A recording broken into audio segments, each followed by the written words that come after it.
Саламатсыңар балдар. География сабагына кош келдиңер.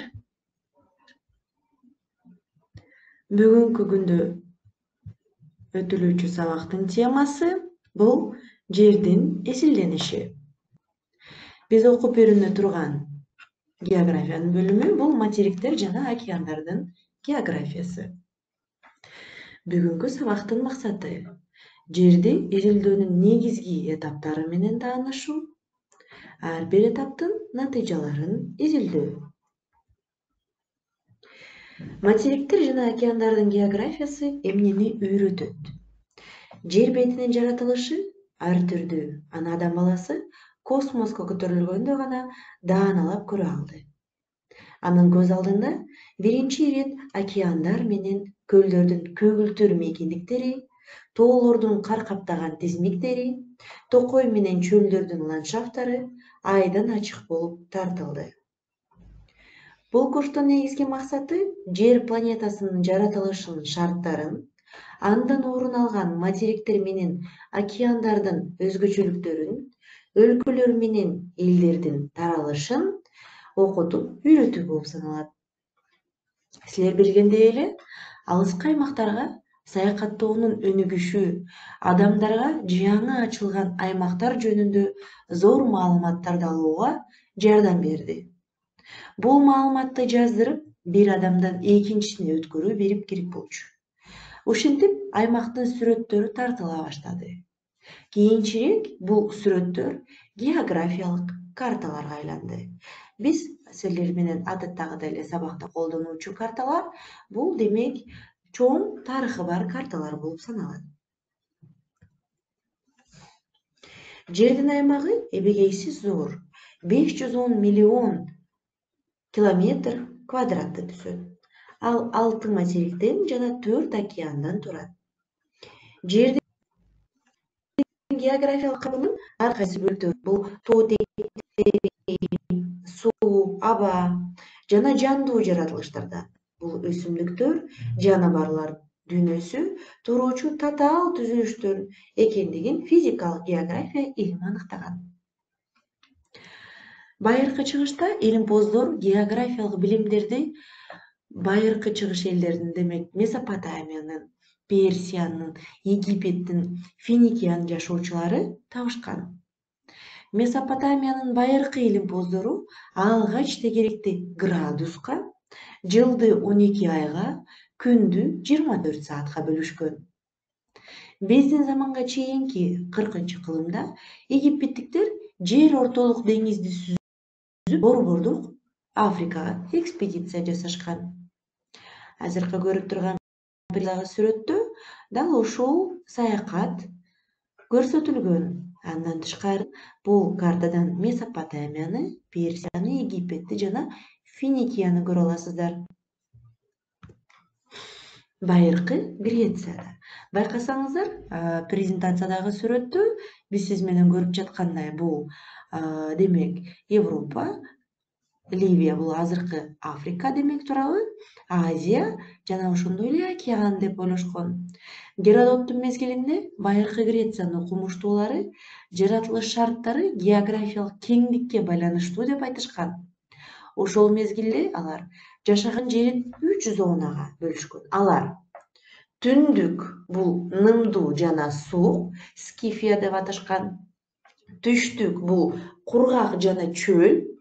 Бул Египет жана Аравияда, демек биз сиздер менен сүрөттө көрүп жатабыз. Жана ошондой эле орто бул адам жашоосу үчүн эң ыңгайлуу деп аташкан. Бул демек жер ортолук деңизиндеги жээктеги аймактарды эсептешкен. Бир чети гректер туура изилдешкен. Кандай дейсиздер? Себеби биз сиздер менен билебиз, түндүк демек жашоого өтө ыңгайлуу болуп эсептелинбейт. Түштүктө чындап эле демек аябай ысык, чөлдүү зона. Демек ал жактагы адамдын жашоосу үчүн бир аз татаалыраак болуп саналат. Ал эми ортодо жайгашкан бул демек эң ыңгайлуу жашоо үчүн зона болуп саналат. Туурабы? Көрсөңүздөр болот. Андан тышкары бул география илиминин изилдөөчүлөрү болуп, бул Аристотель жана Эратосфен болгон. Аристотель айдын жана күндүн тутулушун узак мөөнөттүү байкоолордун натыйжасында жер шар формасында экен деген бүтүмгө келген бул Аристотель. Ал эми Эратосфен сиздер билгендей бул байыркы грек математики, астроному жана географы. Биздин заманга чейинки 3-2 кылымдардын башында меридиан боюнча жердин көлөмүн аныктаган. Ал картанын түзүүнүн методикасын иштеп чыккан жана жаратылыш шарттары, калктын жашоо мүнөзү жана күнүмдүк жашоосу боюнча бири-биринен айырмаланган аймактарды бөлүп көрсөткөн. Биринчи тутамдаштырылган китеп жазган. Китеп география деп аталып, байыркы грек тилинен которгондо сүрөттөө дегенди түшүндүргөн. Демек, балдар, тоотектердин жана алардын үстүңкү бетинин рельефи, суу, аба, өсүмдүк, жаныбарлар дүйнөсү жана топурак жаратылыштын курамдык бөлүгүн бул демек бөлүктөрү, компоненттери бул физикалык, экономикалык география демек туурабы? Алар өз ара айкалышып, ар кандай чоң жана кичинекей жаратылыштык аймактык комплекстерди түзөт. Жаратылыш комплексине адам баласынын чарбачылык иш-аракеттери эзелтеден бери эле өзгөртүүлөрдү киргизүүдө. Улуу географиялык ачылыштардын доорлугу. Демек, бул доордо мисалы Марко Полону айтсак болот, Венециялык саякатчы Корсило аралында, Далматия аралдары, азыр Хорватияда туулган. 1271-1275 жылдары ал Кытайга барып, ал жерде 17 жылдай жашаган. 1292-95 жылдары Италияга деңиз аркылуу кайтып келген. Анын сөзүн жазылган китеп 1298 жылы Европалыктардын Борбордук Чыгыш жана Түштүк Азия өлкөлөрү жөнүндө алгачкы билим булактарынын бири болуп саналат. 14-15 кылымдарда Марко Полонун китеби картографтар үчүн үлгү болгон. Ал улуу географиялык ачылыштардын тарыхында маанилүү ролду ойногон. 15-16 кылымдардагы португалиялыктар жана биринчи испан экспедицияларынын уюштуруучулары жана лидерлери Полонун китебинин жардамы менен түзүлгөн карталарды колдонушкан. Марко Полонун китеби көптөгөн деңизчилерге, анын ичинде Колумбга дагы жол көрсөткүч болгон.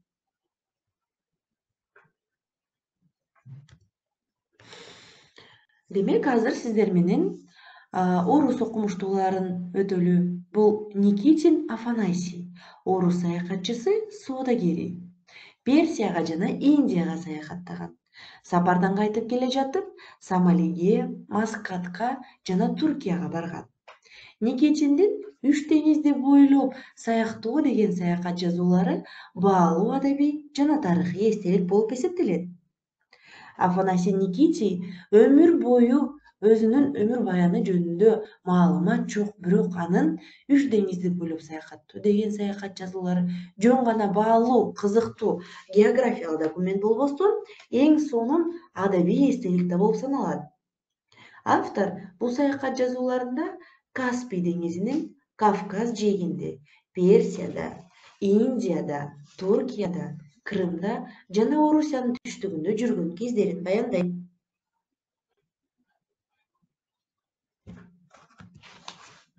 Христофор Колумб бул деңиз саякатчысы, испан адмиралы, Индиянын вице-падышасы. Ал Саргасса жана Кариб деңиздеринин, Багам аралдарынын жана Антил аралынын, Түштүк Американын түндүк жээгин жана Борбордук Американын Кариб деңизинин жээгин ачкан.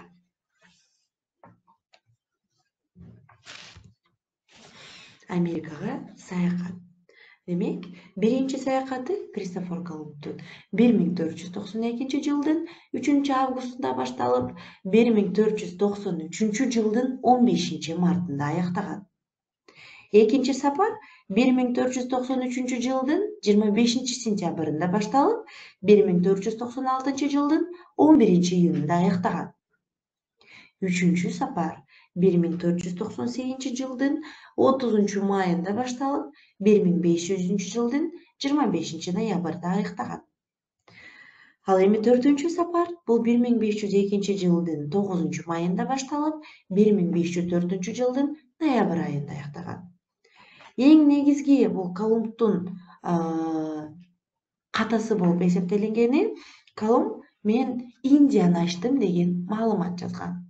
Бирок ал адашканын себеби бул Индияга сапар алган да, ага карабастан бул жаңы аймакты, жаңы материкти, жаңы жерди ачкандыгы боюнча кабардар болгон эмес. Демек караңыздар, Кристофер Колумбдун ачуу жана кайсы жылдары саякаттаган, кайсыл жака саякаттаганы жөнүндө маалымат көрсөтүлгөн. Колумбдун ачылыштары жерлерди колониялаштыруу, испан конуштарын түптөө, Индии деп аталган жергиликтүү калктын ырайымсыз массалык түрдө кырылышы жана кулчулукка алынышы менен коштолгон. Бирок Колумбдун экспедициялары Ренессанс доорундагы географиялык ачылыштардын башталышына түрткү болгон. Ошондой эле бул саякаттар жердин тоолук экендигин акыркы далилдери болгон. Америка Веспуччи. Бул италиялык деңиз саякатчысы Түштүк Американы, Амазонка дельтасын, Венесуэла булуңун, Маракайбо жана Бразилия тоолорун алгачкы саякатчылардын ачкан болуп саналат.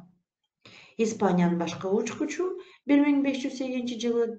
Демек ушул Америка Веспуччи Кристофер Колумбдун адашкандыгын далилдеген. Ал айткан, Кристофер Колумб Индияны эмес, жаңы жерди ачкан деп. Ошондуктан бул материк Америка Веспуччинин атына коюлган. Фернан Магеллан. Магеллан Фернан Португалиялык деңиз саякатчысы. Бул саякатчынын экспедициялары биринчилерден болуп жер шаарын айланган.